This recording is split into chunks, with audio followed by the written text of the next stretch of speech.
नमस्कार, मैं हूं अंकुर। आप देख रहे हैं सत्य न्यूज़। एक नजर डालते हैं अब तक की सुर्खियों पर। केंद्रीय मंत्री ज्योतिरादित्य सिंधिया के करीबी बैजनाथ यादव बुधवार को कांग्रेस में शामिल हो गए। शिवपुरी के बैजनाथ यादव 2020 में सिंधिया के साथ बीजेपी में शामिल हुए थे, लेकिन अब विधानसभा चुनाव से पहले उन्होंने फिर कांग्रेस में वापसी कर ली है। उनके साथ बड़ी तादाद में उनके समर्थकों ने प्रदेश अध्यक्ष कमलनाथ, पूर्व मुख्यमंत्री दिग्विजय सिंह और पूर्व प्रदेश अध्यक्ष अरुण यादव की मौजूदगी में कांग्रेस की सदस्यता ली।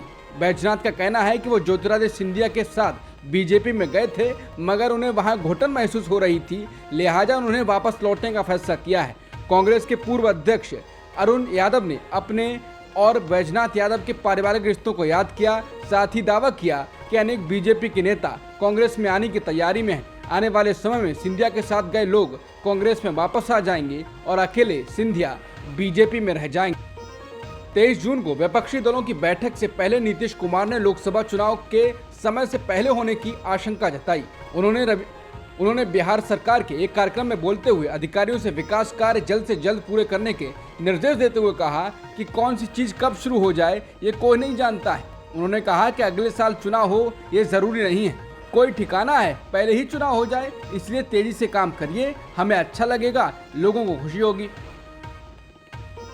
सूत्रों ने कहा कि बीजेपी नेतृत्व ने मुख्यमंत्री एकनाथ शिंदे की शिवसेना को कड़ी चेतावनी जारी की है कि वो लक्ष्मण रेखा को पार न करे और पार्टी के वरिष्ठ नेता और उप मुख्यमंत्री देवेंद्र फडणवीस को कमजोर करने की कोशिश न करें। बता दें, एकनाथ शिंदे ने हाल ही में अखबार पर फुल पेज का विज्ञापन निकाला था, जहां पर भारत के लिए मोदी, महाराष्ट्र के लिए शिंदे का नारा दिया गया था और एक सर्वे के हवाले से कहा गया था कि शिंदे सबसे पसंदीदा मुख्यमंत्री हैं और 26% लोगों ने उनका समर्थन किया है, जबकि उसके बाद फडणवीस आते हैं जिन्हें 23.2% का समर्थन प्राप्त था। यानी फडणवीस शिंदे से पीछे बताए गए थे, जिसके बाद बवाल शुरू हो गया। एक उच्च पदस्थ सूत्र ने इंडियन एक्सप्रेस को बताया है कि दिल्ली में भाजपा के शीर्ष नेतृत्व ने अखबार में शिंदे के विज्ञापन को लेकर अपनी नाराजगी जता दी। वहीं नाराजगी के बाद शिंदे ने अखबारों में एक और विज्ञापन जारी किया। इस बार इसमें फडणवीस और केंद्रीय गृह मंत्री अमित शाह की तस्वीरों को भी दिया गया है। शीर्ष पर मोदी, अमित शाह, आनंद दिगे और बाला साहेब ठाकरे, जबकि बीच में शिंदे के साथ फडणवीस और नीचे के बैनर पर मंत्रियों को प्रमुखता से दिखाया गया था। और नए विज्ञापन में शिंदे और फडणवीस के बीच तुलना को हटा दिया गया। इसके बजाय ये बताया गया कि भाजपा और शिवसेना को मिलाकर 46.4% लोग पसंद करते हैं। उत्तराखंड हाईकोर्ट बुधवार को राज्य में उत्तरकाशी जिले के पुरोला में हिंदुत्व समूह द्वारा प्रस्तावित महापंचायत को रोकने की मांग वाली एक याचिका पर सुनवाई करने के लिए तैयार हो गया है। पुरोला में सांप्रदायिक तनाव चल रहा है। हाईकोर्ट में इस याचिका पर सुनवाई कल की जाएगी। बता दें, पुरोला में बीते सप्ताह से जबरदस्त तनाव है और हिंदू संगठनों ने मुस्लिमों को इलाका छोड़कर जाने का अल्टीमेटम दिया है। कांग्रेस और बीजेपी में पीएम मोदी की सरकार के 9 साल पूरे होने पर विवाद हो गया है। दोनों पार्टियां ट्विटर पर एक दूसरे का जवाब दे रही हैं। दरअसल पहले कांग्रेस ने एक पोस्टर अपलोड किया था जिसमें लिखा था कि देश की बर्बादी के लिए एक बंदा ही काफी है और पीएम मोदी का फोटो था। हालांकि बीजेपी ने इसके बाद उसी ट्वीट को रीट्वीट कर बड़ा लिखा है कि बर्बादी के लिए सिर्फ एक बंदा ही काफी है। इसके बाद छोटे अक्षरों में लिखा है कि बर्बादी परिवारवाद की, बर्बादी भ्रष्टाचार की, बर्बादी लुटेरों की, बर्बादी आतंकवाद की और बर्बादी अलगाववाद की। कर्नाटक के मुख्यमंत्री सिद्धरामैया ने अब कहा है कि केंद्र की भारतीय जनता पार्टी सरकार गरीबों की दुश्मन है और वो जानबूझकर राज्य को चावल नहीं दे रही है।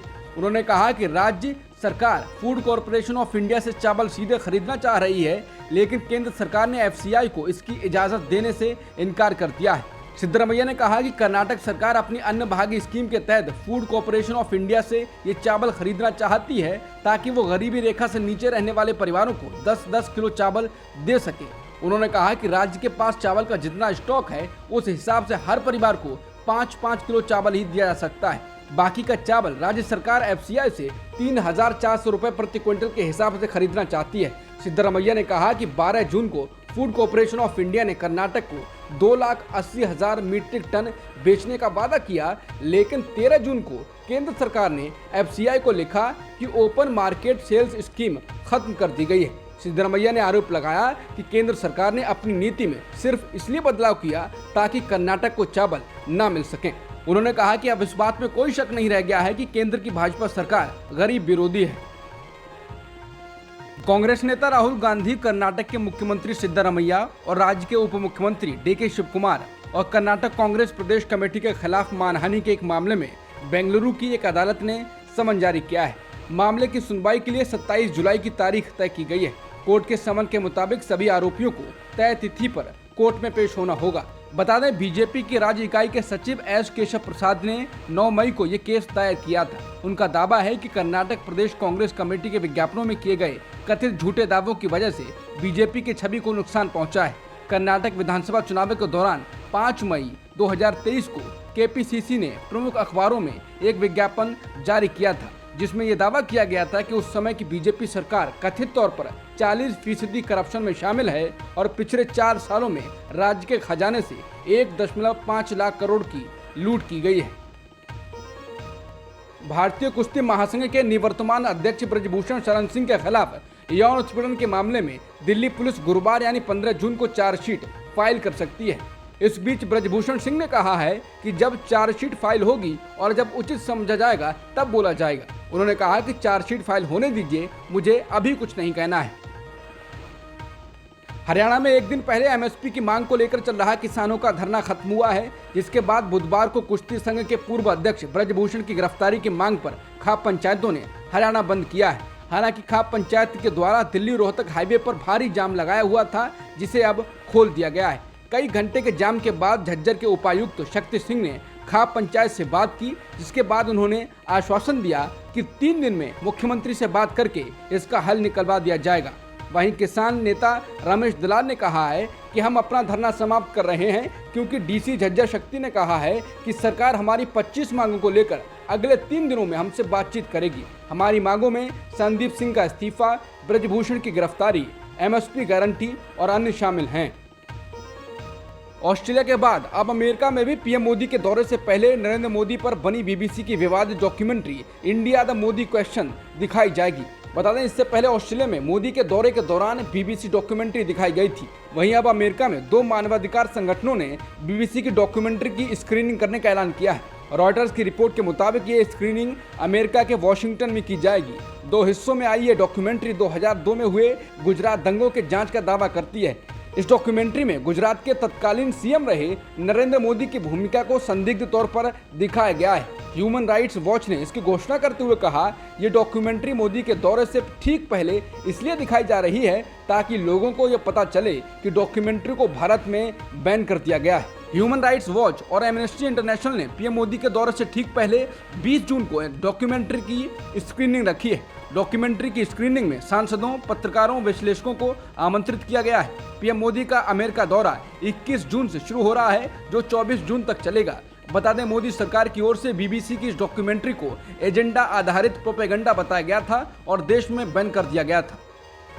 दिल्ली के मुख्यमंत्री अरविंद केजरीवाल ने बुधवार को कहा कि केंद्र सरकार ने नया अध्यादेश के जरिए न सिर्फ सुप्रीम कोर्ट के ट्रांसफर पोस्टिंग वाले फैसले को पलट दिया है, बल्कि दिल्ली की सरकार को लगभग खत्म कर दिया है। अरविंद केजरीवाल ने कहा कि इस अध्यादेश में एक प्रावधान है कि अब दिल्ली सरकार के आयोग और बोर्ड का गठन केंद्र सरकार करेगी। उन्होंने सवाल उठाया कि ऐसा है तो फिर चुनाव क्यों करवाते हो। वो दिल्ली में सीपीआई महासचिव डी राजा से मुलाकात के बाद एक प्रेस कॉन्फ्रेंस को संबोधित कर रहे थे। वो केंद्र के द्वारा लाए गए दिल्ली सरकार से संबंधित नए अध्यादेश के खिलाफ उनका समर्थन मांगने पहुंचे थे। डी राजा ने राज्यसभा में अध्यादेश का विरोध करने और दिल्ली सरकार को समर्थन का भरोसा दिलाया है। दोनों नेताओं के बीच हुई इस मुलाकात के बाद उन्होंने प्रेस कॉन्फ्रेंस कर मीडिया को इसकी जानकारी दी है। बिहार के डिप्टी सीएम तेजस्वी यादव ने राज्य के पूर्व मुख्यमंत्री और हिंदुस्तान आवाम मोर्चा के नेता जीतन राम मांझी के आरोपों पर प्रतिक्रिया दी है। उन्होंने कहा कि हम तो सुने नहीं हैं कि वो क्या कह रहे हैं, वो बड़े हैं, कुछ भी कह सकते हैं, उनका तो हम लोग सम्मान करते ही थे। काम हो रहा है या नहीं हो रहा है, इसका आकलन अगर ढंग से किया जाए तो सारी बातें स्पष्ट हो जाएंगी कि कितना काम हो रहा है। आप देखिएगा कि हर एक विषय पर हर एक क्षेत्र में काम हो रहा है। इससे पहले जीतन राम मांझी ने सत्तारूढ़ गठबंधन पर यह आरोप लगाया था कि सरकार में कुछ काम नहीं हो रहा है। तमिलनाडु सरकार के मंत्री सेंथिल बालाजी को चेन्नई की एक अदालत ने मनी लॉन्ड्रिंग केस में 28 जून तक के लिए न्यायिक हिरासत में भेज दिया है। सेंथिल बालाजी स्टालिन सरकार में बिजली और आबकारी मामलों के मंत्री हैं। ईडी ने prevention of money laundering act के तहत बुधवार सुबह उन्हें गिरफ्तार किया था। हालांकि इस गिरफ्तारी के बाद उनकी सेहत बिगड़ गई थी, जिसे देखते हुए इन्हें एक सरकारी अस्पताल में भर्ती कराया गया था।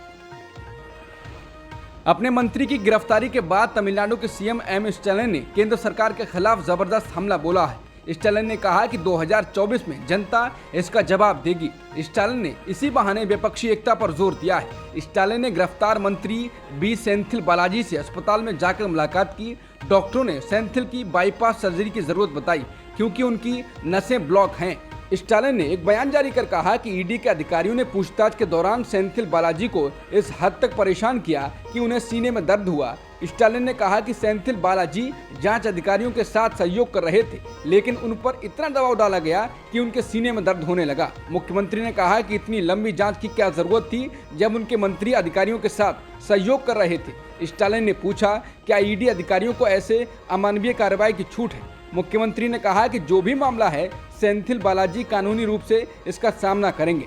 हम मजबूती से अपने राजनीतिक रुख पर कायम रहेंगे। डीएमके कानूनी रूप से इस मामले का सामना करेगी। स्टालिन ने कहा कि डीएमके बीजेपी के डराने धमकाने से नहीं झुकेगी। लोग इस तरह के उत्पीड़न को देख रहे हैं और 2024 के लोकसभा चुनाव में इसका करारा जवाब देंगे। तमिलनाडु के मंत्री सेंथिल बालाजी की ईडी द्वारा गिरफ्तारी को विपक्षी दलों ने बदले की कार्रवाई करार दिया है। उन्होंने कहा कि जिस तरह की बीमार हालत में मंत्री को गिरफ्तार किया गया है वो अमानवीय है। विपक्षी दलों ने कहा है कि उन्हें निशाना बनाने के लिए केंद्रीय एजेंसियों का दुरुपयोग किया जा रहा है। विपक्ष के एक नेता ने कहा कि आखिर क्या वजह है कि केंद्रीय एजेंसियों द्वारा की गई कार्रवाई के 95% मामले विपक्षी दलों से जुड़े होते हैं। कांग्रेस, डीएमके और आम आदमी पार्टी ने इस गिरफ्तारी की निंदा करते हुए केंद्रीय जांच एजेंसियों के दुरुपयोग पर सवाल उठाया है। कांग्रेस प्रवक्ता जयराम रमेश ने कहा कि कांग्रेस पार्टी सचिवालय में घुसकर मंत्री बालाजी के दफ्तर की तलाशी लेने और उन्हें राजनीतिक बदले की भावना से गिरफ्तार करने की निंदा करती है। केंद्रीय एजेंसियों के सहारे भाजपा और केंद्र सरकार विपक्ष को खामोश नहीं कर पाएगी। कांग्रेस ने कहा है कि कांग्रेस अध्यक्ष मल्लिकार्जुन खड़गे ईडी द्वारा तमिलनाडु के बिजली मंत्री सेंथिल बालाजी की देर रात गिरफ्तारी की निंदा करते हैं। ये मोदी सरकार द्वारा इसका विरोध करने वालों के खिलाफ राजनीतिक उत्पीड़न और प्रतिशोध के अलावा और कुछ नहीं है। विपक्ष में हम में से कोई भी इस तरह के निर्लज्ज कदमों से डरने वाला नहीं है। भारत से हर साल हजारों की संख्या में करोड़पतियों का पलायन हो रहा है। बेहतर सुख सुविधाओं की तलाश में एक बड़ी संख्या में करोड़पति देश छोड़कर विदेशों में जाकर बस रहे हैं। एक रिपोर्ट के मुताबिक करीब 6,500 हाई नेट वर्थ इंडिविजुअल्स यानी करोड़पतियों के 2023 में भारत से बाहर जाने की संभावना है। ऐसा नहीं है कि बेहद अमीर तबके का हजारों की संख्या में हर वर्ष पलायन सिर्फ भारत में हो रहा है। ये पलायन कुछ और भी देशों में हो रहा है। करोड़पतियों के देश छोड़ने के मामले में भारत से भी आगे नंबर 1 पर चीन है। सबसे ज्यादा संख्या में करोड़पति चीन छोड़कर विदेश जा रहे हैं। देश में थोक महंगाई दर मई महीने में और कम हो गई है। सरकार ने बुधवार को थोक महंगाई के आंकड़े जारी किए हैं। भारत की थोक महंगाई दर मई में गिरकर -3.48% रही है। इससे ये 3 साल के निचले स्तर पर आ गई है। इससे पहले अप्रैल में थोक महंगाई -0.92% रही थी। Mineral oils, basic metals, food products, textiles, non food articles, crude petroleum and natural gas और केमिकल प्रोडक्ट्स की कीमतों में गिरावट के चलते थोक महंगाई में कमी आई है। अब तक की सुर्खियों में इतना ही। बाकी खबरों के लिए बने रहिए सत्यहिंदी.com के साथ।